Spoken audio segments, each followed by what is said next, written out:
Welcome to Infant India's Education World. अस्सलामुअलैकुम बच्चों, कैसे हैं आप सब। उम्मीद करती हूँ खैरियत से होंगे। आज हम पढ़ेंगे उर्दू और आज हम पढ़ेंगे सबक हुआ सवेरा। तो चलिए शुरू करते हैं। हुआ सवेरा। सवेरा मतलब सवेरा कैसे कहते हैं? सुबह को। सुबह जो होती है तो उससे सुबह सवेरा ऐसे कहते हैं। हुआ सवेरा यानी सुबह हो गई। सूरज निकला। सुबह होती है तो क्या होता है बच्चों? सूरज निकलता है और क्या होता है? उजाला हुआ। सूरज निकला और सूरज की वजह से हर तरफ उजाला छा गया। अम्मी ने फुरकान से कहा, बेटा जागो, तुमको स्कूल जाना है। अम्मी ने फुरकान से क्या कहा? बेटा जागो जल्दी से, तुमको कहाँ जाना है? स्कूल जाना है। फुरकान उठ बैठा। उसने नुसरत को जगाया। फुरकान उठ गया और उसने किसको जगाया? नुसरत को। अब शायद उसकी बहन होगी तो उसने उसे जगाया। वो नहा धोकर तैयार हुए और स्कूल चले गए। यानी कि दोनों, फुरकान और नुसरत दोनों नहा धोकर तैयार हुए और कहाँ गए? स्कूल गए। तो समझ में आ गया ये सबक आपको।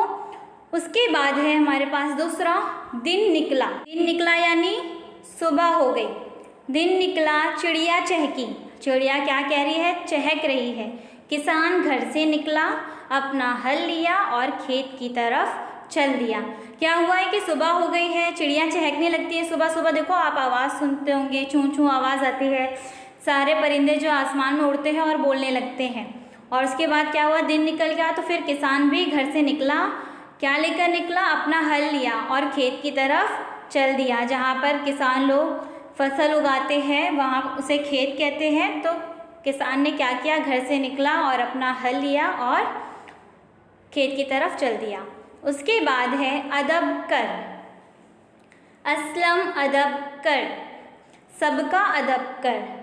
लड़ मत, सबक मत रट, अब बस कर। यहाँ पर बच्चे का नाम लेकर कह रहे हैं क्या? असलम अदब कर, सबका अदब कर। यानी हमें सबका अदब करना चाहिए, सिर्फ बड़ों का नहीं कि वो हमसे बड़े हैं। यहाँ हमें छोटे बच्चों को भी अच्छे से इज़्ज़त देनी चाहिए। छोटे बच्चों के साथ भी अदब से पेश आना चाहिए। लड़ मत, हमें लड़ना नहीं चाहिए। लड़ाई झगड़ा नहीं करना चाहिए, हमें दूर रहना चाहिए ये सब चीज़ों से। सबक मत रट। अब क्या होता है कि आपके स्कूल में आपको होमवर्क दिया जाता है तो आप रटते हैं, तो रट मत। समझ में आया बच्चों? उसके बाद है अच्छे बच्चे। मुन्ना अच्छा बच्चा है, वो अपनी धुन का पक्का है। मुन्ना अपनी अम्मी और अब्बू का दुलारा है, वो सारे मोहल्ले का भी प्यारा है। शन्नू उसकी बहन है, शन्नू के पास गुड़िया और गुड्डा है। गुड़िया के बाल का गुच्छा रेशम के लुच्छे जैसा है। यहाँ पर अच्छा बच्चा कौन है? मुन्ना। मुन्ना कैसा बच्चा है?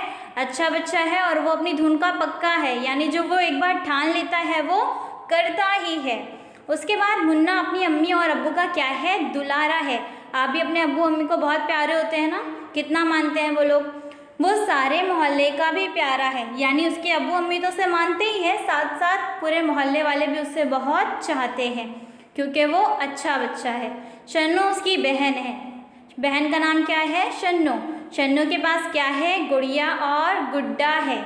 जो आप लोग खेलते हैं ना गुड़िया गुड्डा साथ में, तो शन्नू के पास भी है गुड़िया और गुड्डा। उसके बाद गुड़िया के बाल का गुच्छा कैसा है?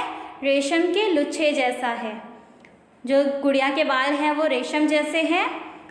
उसके बाद यहाँ पर हाथ फेरने के लिए दिया गया है, तो ये आप अपनी वर्कबुक में मुकम्मल कर लेंगे। उसके नीचे एक कुछ अल्फाज दिए गए हैं, हम पढ़ लेते हैं। मुन्ना अच्छा बच्चा पक्का शन्नू। यहाँ पर कैसे अल्फाज है बेटा? यहाँ पर वो सारे अल्फाज हैं जिसमें तशदीद का इस्तेमाल हुआ है। और तशदीद कैसे पढ़ते हैं? उसे 2 बार पढ़ते हैं। मुन्ना अच्छा बच्चा पक्का शन्नू, इस तरह उस अल्फाज को 2 बार पढ़ते हैं। Please subscribe the channel and press the bell icon.